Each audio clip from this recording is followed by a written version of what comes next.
Good morning, everyone. I think it's time to start our first plenary session. My name is Nina Józefina Bong, and I'm honored to welcome you here at this first session called Social Economy Action Plan, The Way Forward. Today we have many distinguished great speakers with us. Let me introduce Let's start with Dana Verbal from European Commission, DG Employment. Good morning, Dana. We have Stefani Śmiałowski from EVPA. We have Marie Vial from European Microfinance Network. And we have three gentlemen, Peter Szurek from the RST Social Finance Holding and also InvestEU Investment Committee. We have Victor Messeger from Social Economy in Europe and Toby Gaisley from Euclid Network. Thank you for joining us. This will be the first opening discussion we have at the Social Finance Vibe conference, and I'm pretty sure we may have a good time exchanging our knowledge. So as the title of the session says, I wanna relate to the Social Economy Action Plan that was adopted last December by European Commission in order to boost the social economy in Europe.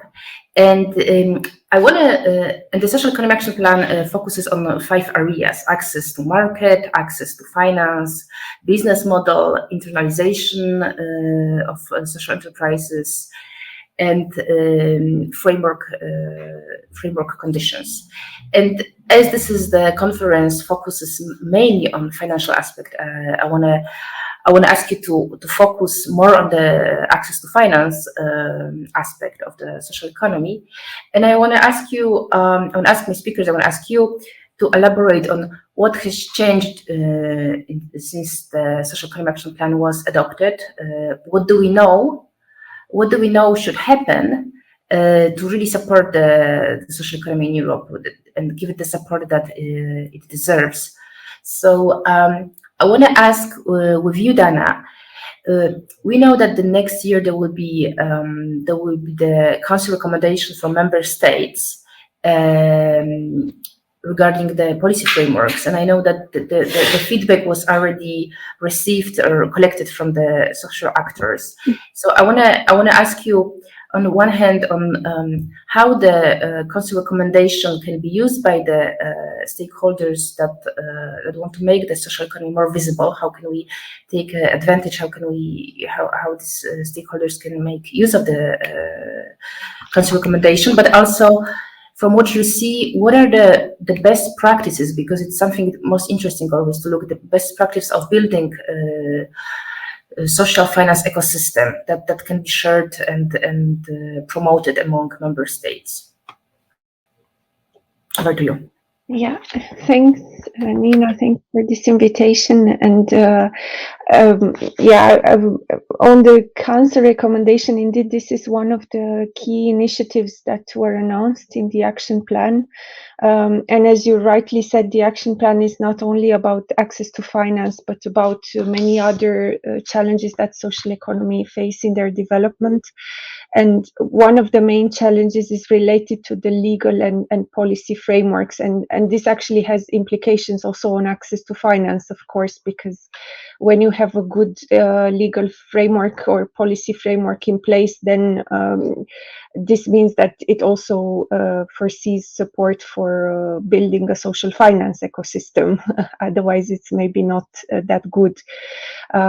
So the reason we propose this to have this proposal for a Council recommendation, because the Commission will make a proposal that then the Council will discuss and hopefully the Member States will adopt, is because social economy is present in many different sectors of the economy. It's a transversal topic, so it touches upon many different policy areas, from employment to education, research, taxation, and access to finance as well. So it's usually not that easy for member states to make sure that all these different policies are aligned to also support the social economy.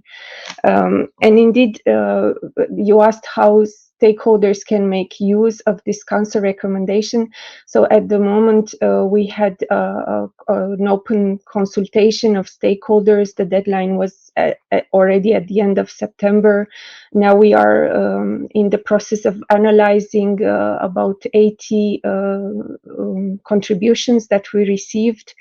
We are also consulting member states because they will be the implementers of this recommendation. So it's important to have their view and or already their commitment in a way to be sure that they will not that they will support this recommendation once it comes on their table. And so hopefully next year, this recommendation, we aim to propose it in the first half of the year, and we hope that it will be adopted in the second part of 2023. And once it is adopted, this means that member states made a commitment. They have adopted it. So stakeholders can really, although it's just a recommendation, it's not really a legislative initiative, but this gives the legitimacy to stakeholders to go to their government and say, you have adopted this recommendation, you committed to it, so we want to see the results. Of course, we will also monitor the implementation, so there will be some pressure on member states to deliver. And then you also asked about good practices.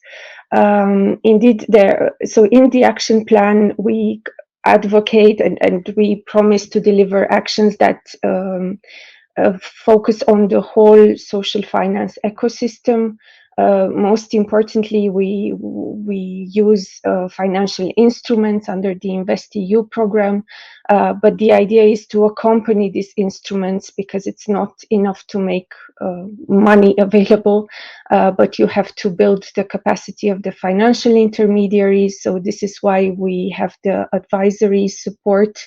We also use grants to support intermediaries to work on new financial instruments or new business development and investment readiness programs.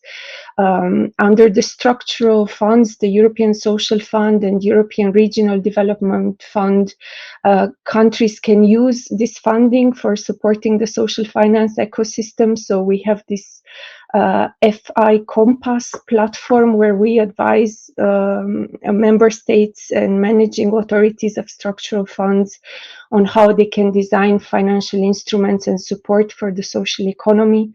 And there are already some good examples. So we take this holistic approach at EU level, and we try to preach the same to the member states. We would like that also at national level, countries use this financing to have this support for the entire ecosystem. There is the good example from the previous programming period of the Portuguese Social Innovation program, where Portugal has used about 150 million from the European Social Fund to launch 4 different funding programs for supporting social investment. So they had capacity building to enable social enterprises to have access to specialist providers. They had partnerships and a match funding system with philanthropy. They launched social impact bonds, and they also launched a social innovation fund. So this is really, you may have heard many times about this example, because it's simply the most comprehensive one that we had under the European Social Fund. But there are also other countries who have been using this funding for launching financial instruments. There are examples in Poland from TISE. In Germany, there are micro loans for entrepreneurs and startups, and also in Bulgaria there is a guarantee and risk-sharing loans for microfinance. So there are examples, and we have been kind of summarizing them to make them accessible for other countries that want to use this. And maybe one last example is you don't have to necessarily use European funds, but of course, when you don't have other sources of funding, this is a very good source. But there is a very good example of France that has a thriving social finance ecosystem, simply because they have a very good law for social and solidarity economy that is not just defining what social and solidarity economy is, but they are accompanying it with different support measures, like, for example, tax incentives for social and solidarity economy and for philanthropy. They have this unique model of socially oriented pension funds, where companies that have more than 50 employees are required by law to make available pension schemes that are socially oriented, and 5 to 10% of these schemes are then directed towards social enterprises and social funds. So there are many different ways of supporting the social finance ecosystem. But I don't, we are many speakers and I don't think I have more time. Thank you very much, Dana, for sharing this. Before I turn to Stephanie, who will show some examples, maybe someone want to comment or add to what Dana said, because I've seen. If you feel like there's something should be commented, then go ahead. But if not, then I will hand it over to Stephanie. Stephanie from EVPA that elaborates and works on the public-private partnership and impact investing and philanthropy investing. I think you can share with us some of the examples, yes, of this financial ecosystem. Yes, please go ahead and we'll share the presentation. Thank you, Nina, and thank you for all the speakers and participants. So before diving into the best practice, I would just like to acknowledge the EU Social Economy Action Plan as a great start to help further developing the social finance ecosystem, as it creates a very supportive institutional framework at the EU level by recognizing social economy actors as key partners of the public sector in creating more inclusive and sustainable economies and societies. And EVPA really sees the need of strengthening some conditions for the development of the social finance ecosystem further, and really implementing the social economy action plan. And for us, improving access to finance is key. What I mean about improving access to finance is mobilizing more private and public capital to social investors, but also more patient and tailored capital to social investors' needs, but also improving the awareness of the public funds out there for social investors, so we can really strengthen public-private partnerships and encourage them. And finally, supporting also more on the capacity building of social investors, especially in emerging markets, right? So I want to share these best practices with you. EVPA had the chance this year to study successful cases of EVPA members who are social investors that really successfully unlocked EU funds. And we would like to share this because public-private partnerships can really help. They really have like a catalyzing effect on the social finance ecosystem nationally, but also at the European level. We see how partnering with the public sector can really help de-risking investments, bridging market gaps, and crowding in private and public capital. So EVPA worked on 3 case studies. Today I'm going to share with you 2, CREAS and MAIS, because Fase it's going to go more in depth on their experience in the next session, and you'll have the opportunity to check that out. So CREAS from Spain and MAIS from Portugal are 2 impact investing firms and key actors in their national ecosystem. So CREAS really managed to jump from having a 1.5 million fund to launching their first major impact fund, reaching 30 million euros, the CREAS Impacto Fund, as you can see in the slide. And MAIS from Portugal is also an impact investing firm that launched their first fund in 2018 and reached 45 million euros. This is a joint effort between MAIS and Mustard Seeds, which is another firm from the UK. Basically, how they reached this success, even though they were first-time fund managers, is because they really had the EU support in the process. Firstly, they received grants from the EU.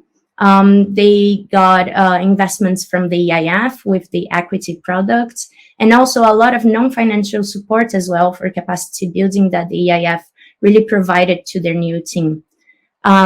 So if we dive in a little bit more on the cases, basically, when you are a new asset manager, it can be really difficult to achieve this success without really past experience and credibility in the market. And with the grants that they received from the EU, it's the transaction cost support to social enterprise finance under the EASY program. They were able to have additional resources to really hire a new team, train their team, improve the services they have for their portfolio. And this really gave them additional resources to basically structure their fund from the start and really invest in the fundraising phase. Also, with the investment from the EIF, the equity investment, besides, of course, raising more capital to their impact funds, investing with the EIF, which is a very experienced institutional investor, really helped build the credibility of these new asset managers in the market, which in turn resulted in crowding in of more private investments. This is also due to the fact that the rigorous due diligence of the EIF is really well seen in the market, right? But besides that, the EIF really supported them throughout the process with knowledge, sharing the network of funders, and this really helped them to really reach market standards faster and build a stronger business case. So I didn't go too much in depth on the programs that they used in the past, because these are the funds from the past. And now we have the InvestU and the ESF Plus taking over for the years to come. And this is a great opportunity to keep encouraging and strengthening public-private partnerships and increasing access to finance for social investors and social enterprises. As you can see in the slides, the InvestU equity products will be replacing the Innoving equity. And even though it's not supposedly replacing the Social Impact Accelerator, it is the Social Impact Accelerator is done, and now InvestU will take over with the equity product. And for EASY, the EASY program will now be under the European Social Fund Plus. So social investors will have a lot of opportunities in the years to come to benefit from these funding opportunities available to them. Thank you very much, Stephanie, for sharing these cases and for these comments. We will go to and explore the InvestEU and the ESF Plus in a moment. But before we go there, I wanna look again at the social economy from the broader perspective, and and imagine what would need to happen that we reach a goal of 10% employment in social economy in Europe by 2030. So really looking more broadly at the conditions necessary to reach that goal. And I wonder, I want to ask this, Victor, if you could elaborate a little bit, and then Toby, you will be next. Get Perfect. ready. Thank you very much, Nina, and a pleasure to share this morning with you all. Thanks for the MFC for inviting, and I think that it's a great conversation to learn more from each other, from our networks, and also to learn more from the opportunities derived from the Social Economy Action Plan. So, I mean, excellent idea to organize this session. The Social Economy Action Plan is, and I will go to the five critical objectives. The Social Economy Action Plan is the result of a shared vision. That's the first thing that we need to say. It's the result also of a shared dream, of a shared project, in which a lot of people have worked. So that's very important. The Commission has worked on it. The expert group on social economy and social enterprises of the Commission, the European Parliament has worked for it. EU networks like Social Economy Europe have worked for it. Member states have been asking for it. So what I will say from my experience, which might be limited, is important. It's you need to dream, you need to have ambitions, and the ambition of the social economy sector for a while was to have this European public policy for the social economy. Now we have it, and it's the moment to use the opportunities that it proposes. So that will be a first message. The 10% objective is actually not in the action plan. It's something that we have been saying from Social Economy Europe. Right now, the social economy from the latest data we have, which is from 2017, and it was provided by the Economic and Social Committee of the European Union, is 6.3% of the working population, of the active population in the European Union.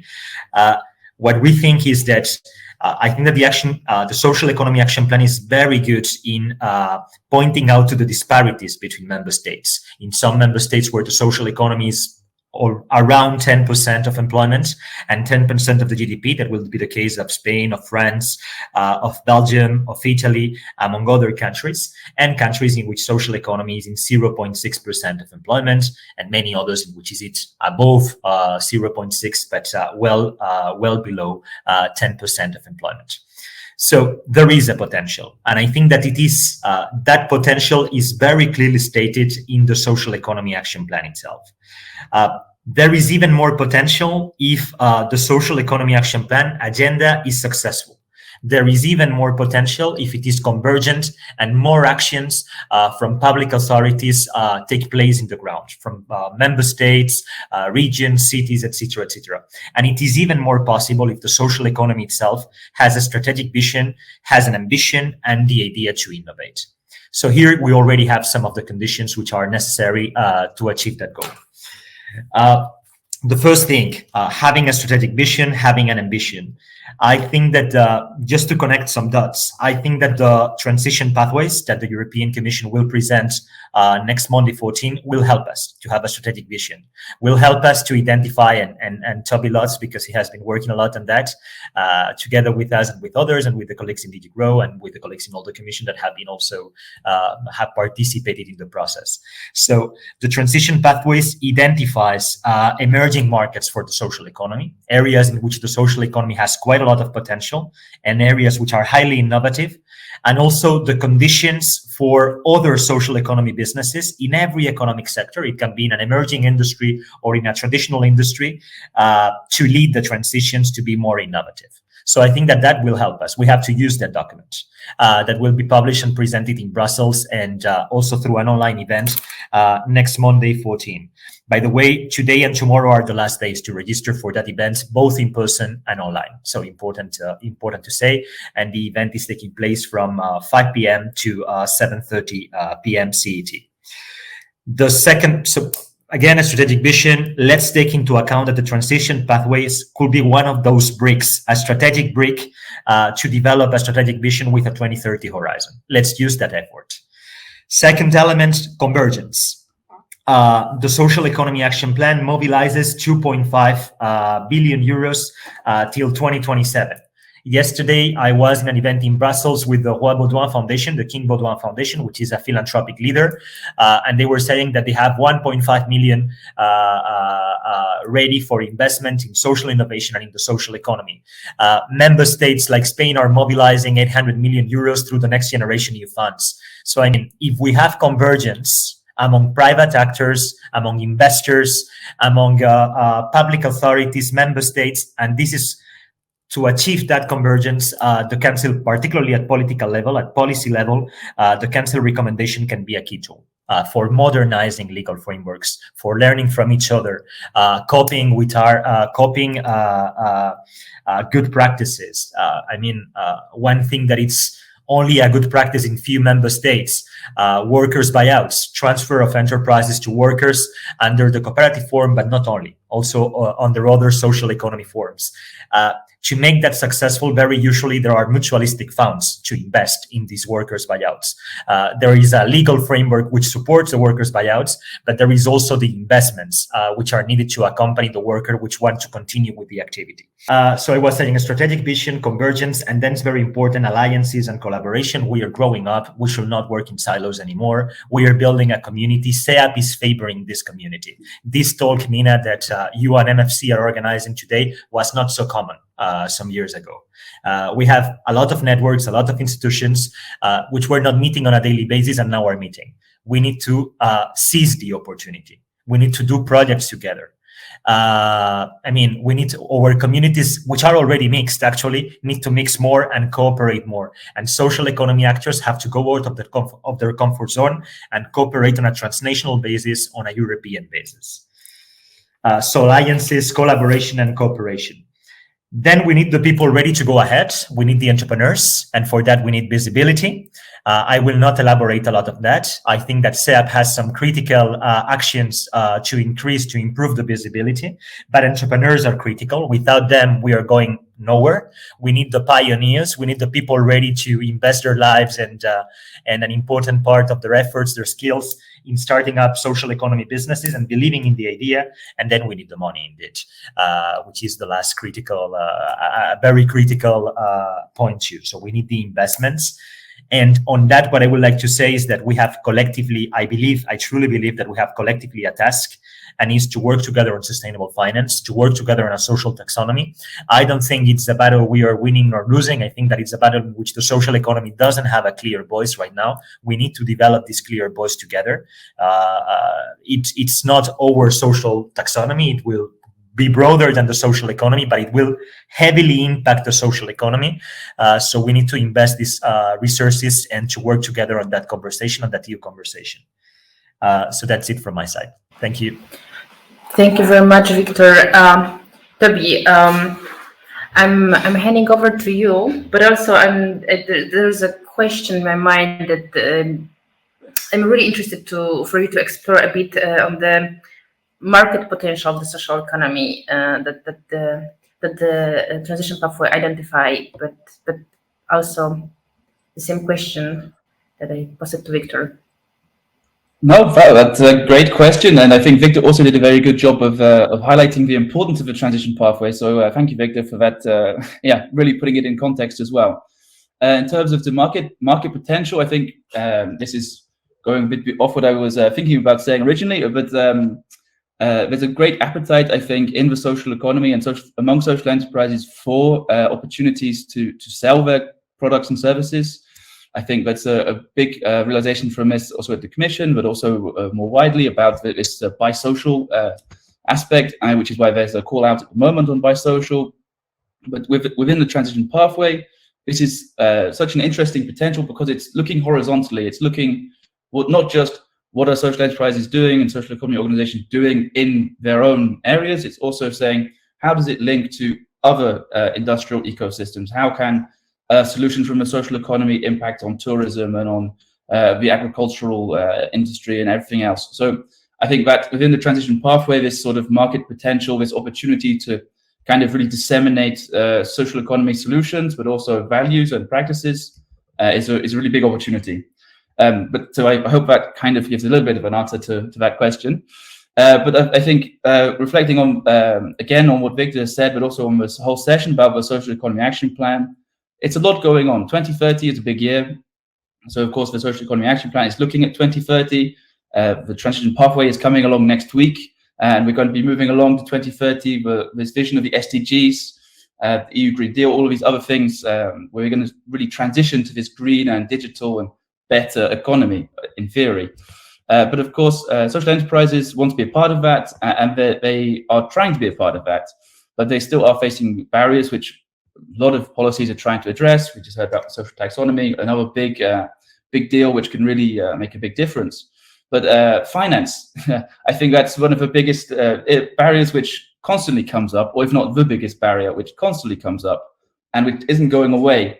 Perhaps it will go away by 2030, but not yet. And it's not just access to finance when a social enterprise wants to start up. It's about being able to access the right kind of finance during the operation, about access to patient capital, about having the right policy frameworks which allow social enterprises to access public funds.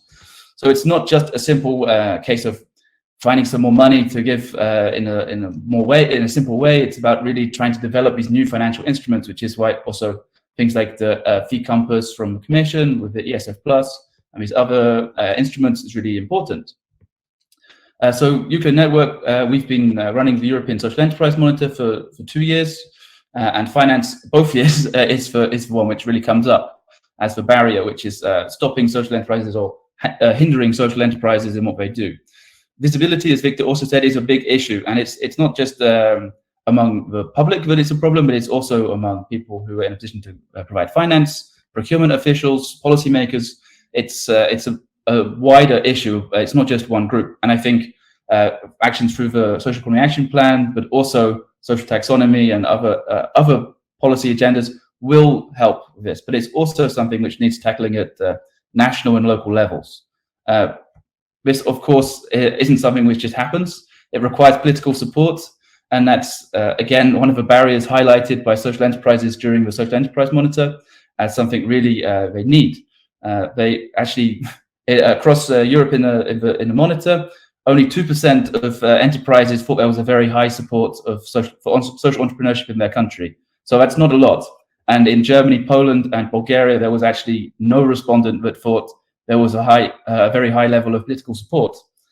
On the contrary, almost 66% of respondents thought there was no, low, or very low support for social entrepreneurship in the country. And interestingly, as we heard, in Portugal was the country with the highest perception of political support, where 9.1% said there was a very high level. But still, this is not a lot of enterprises answering the survey having a very positive view on the political support, which is so important for increasing visibility and designing these frameworks and new legal conditions and all these supporting aspects of a social finance ecosystem, which will actually enable this vision presented in the action plan to be a reality.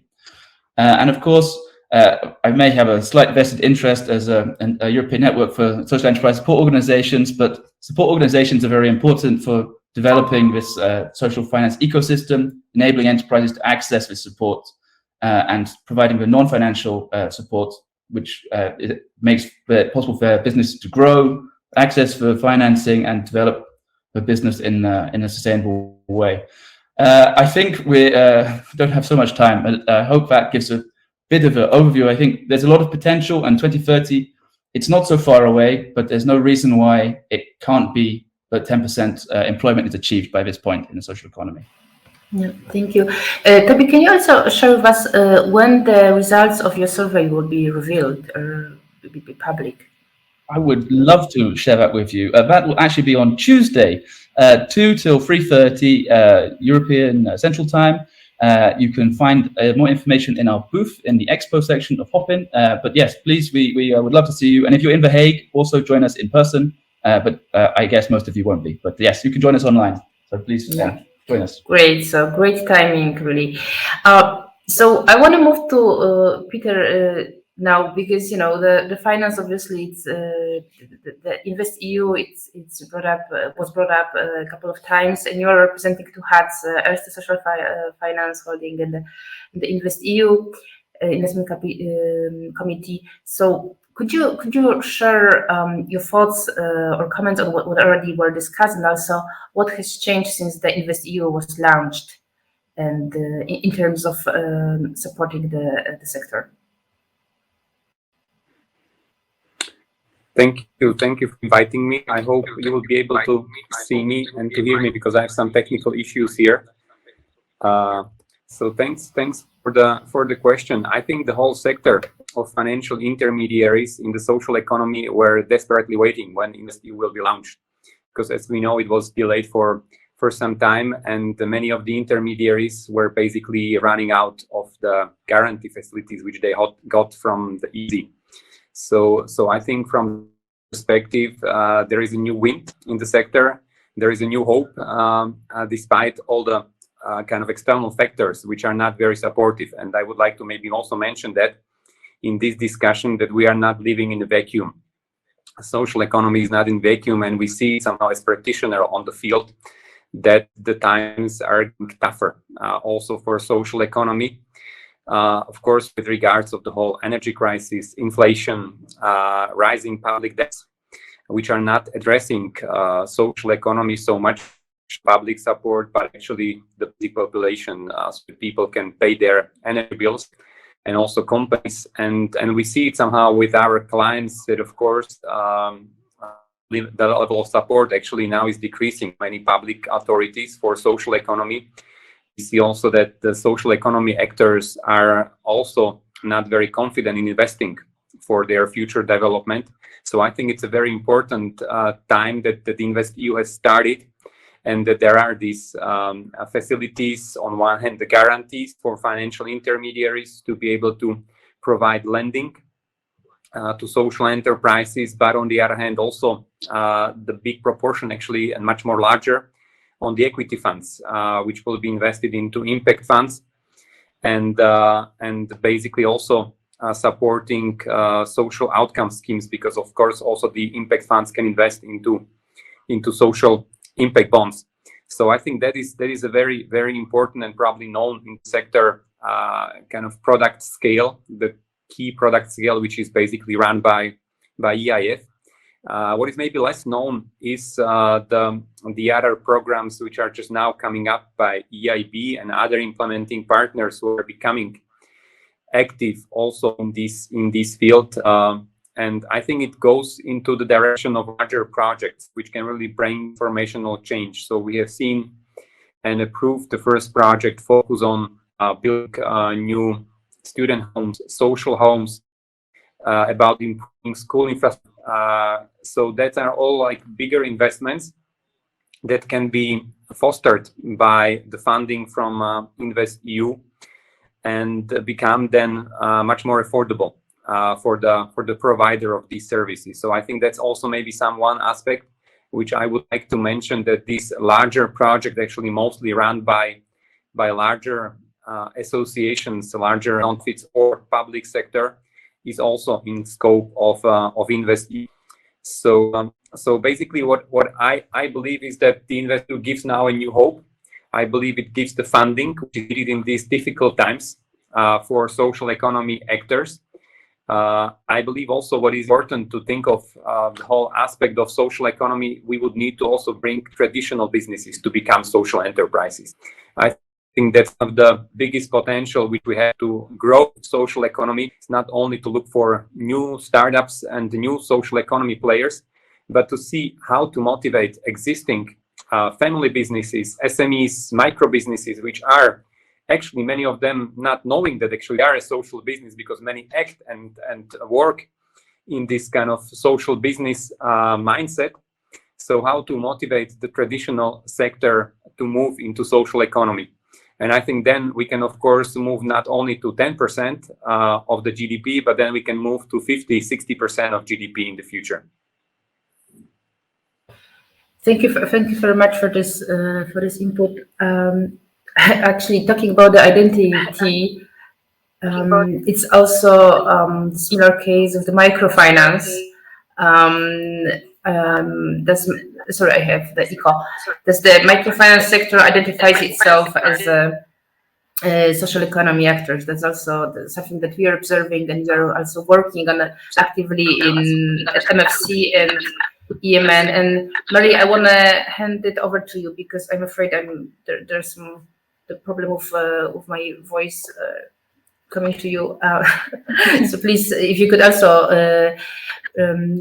answer the question. Okay, How about the finance? Yeah. Thank you, Nina, and thank you for inviting us.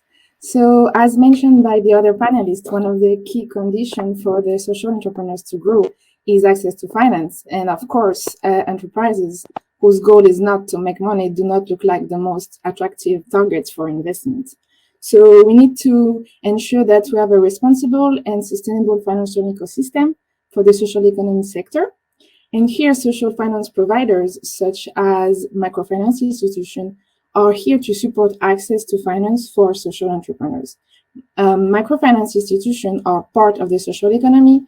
They have a social mission to help vulnerable groups who have difficulties to access traditional banking system to create their businesses.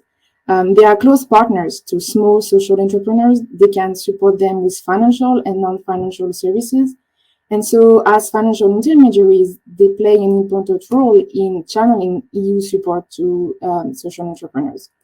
The Social Economy Action Plan reminds us that there is still a mismatch between the demand and the supply of repayable finance for social enterprises, both in terms of debt and equity. And in the field of social enterprises, the funding gap was estimated at 1 billion per year. And in the field of microfinance, the gap was estimated at almost 13 billion a year. So to keep supporting vulnerable group, social finance providers need more support in order to increase the lending to small entrepreneurs. And so under the Social Economy Action Plan, the question is how do we make sure that small social entrepreneurs have access to funding and non-financial services to ensure their sustainability. So InvestEU is mentioned in the Social Economy Action Plan as the main financial tool to use. But before even picking up a financial instrument, and as mentioned by Dana earlier, the first precondition, I think, is to set up a legal and policy framework to ensure the recognition of social economy actors. Because a better recognition of social economy entities will ensure an easier access to investment and funding for small social entrepreneurs, because the lack of legal recognition prevents them from accessing support program because they are perceived by investors as high risk, and therefore with the proper legal framework, they would win more credibility from financial providers, private and public investors. So then coming to InvestEU and your question, I would say that the best way to use InvestEU is not only to use InvestEU, I would say. The social economy sector is really diverse, so we must also think of other EU programs which can offer dedicated and indirect support for the social economy sector. At the national level, for instance, I'm thinking of the EU funding available through cohesion policy funds, but also the recovery and resilience facility. We must also think of other structural funds such as ESF Plus and ERDF Plus, and also all the new financial products and other projects, as mentioned by Peter just a few minutes ago. And when considering this instrument, I think that one of the solutions could also be to try to mix these repayable instruments, such as under InvestEU, with non-repayable funds, such as under ESF Plus. And then just a few other leads, because I think we're running a bit late. If you want to think outside of InvestEU, to attract more investment in social enterprises, we have to consider setting the right conditions to attract investors' intention for them to pursue social objectives, and at the same time to ensure a balanced economic return. Linked to this, and as mentioned by Victor and Toby earlier, the development of a social taxonomy will really help in the future to help influence social financing. And finally, I would say that the capital markets union action plan should also focus more on the social economy's role in attracting social impact investments in Europe. And with that, I will leave you the floor, Nina.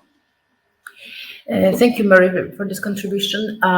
There's one question I wanna address here, and it's the question of the leverage. The funding is always limited, so where to invest in the area of social economy to have the biggest leverage? How's your experience, or how's your projection?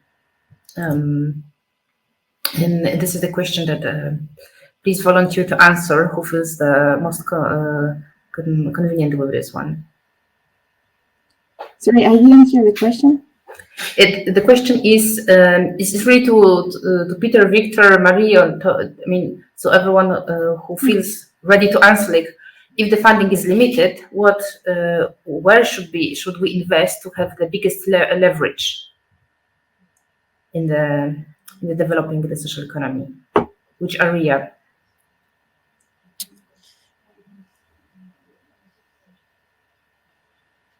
I can go ahead. Sorry. It's a super complex question. So the reality is that I have no exact idea. But again, I think that in terms of emerging, so if the objective is creating jobs, then we should look at job-intensive sectors. The question is, what are the objectives? That's also because one objective is creating jobs, which is highly critical, but it will not be the only one. Then there are areas which are less job-intensive. If we take renewable energy communities, renewable energy cooperatives, those are users communities, let's say users, not-for-profit communities, in which employment is created, but it's limited. It's basically at the service of the users, at the service of the town in which the community operates, etc., etc. And it is a sector which is worth investing in because also it accelerates the green transition, and we need to invest on that, on a more decentralized energy system, and so on and so forth. Energy intensive, the circular economy is highly energy intensive, and it's including people which are extremely vulnerable. So all the activities of the social economy linked to circular economy, job intensive, repairing, reusing, recycling, and also touching to some collectives which are again vulnerable. Then inventing mechanisms. I truly think that in the situation we are today, in which again, unfortunately, some companies which will face challenges, and some of these challenges maybe can be prevented or can be overcome with intelligent strategies. I truly believe that we should launch a reflection on how to save companies in Europe through the social economy. So that I think it's also another area which is intersectorial, and in which funding is required, and it is about saving companies which in a town, in a city, can be fundamental for the local economy. So yeah, those are some ideas. Thank you very much. I think thinking through objective, it's always refreshing and useful. Obviously, this is something necessary to think about. Like, what's the purpose in the end of this or that action? But I wanna, at this moment, we're gonna finalize the session, and I just wanna comment that obviously there's a great momentum for all the stakeholders to engage, and with the next year council recommendation, this is also the opportunity how to engage member states in supporting social economy using structural funds. It's one of it that we have not that extensively elaborated here, but I want to invite you to my next session. I will speak the representative of Polish Development Bank at 11:30, and later at 1:30 we will have a case from Bulgaria, where also we'll discuss how the central bank is supporting the social economy there. At 12:30 we'll have the case of Erste Social Finance Holding and their history in supporting social economy. So please stay with us, and I want to thank everyone here, all the guests, all the speakers for your contribution and the exchange. And I think the convergence, the collaboration, and really be ready to act is something that we can keep in mind and really make sure the social economy grows for benefit of all. So thank you very much for being with us today. Bye bye. Thank you, everyone. Bye. Thank you.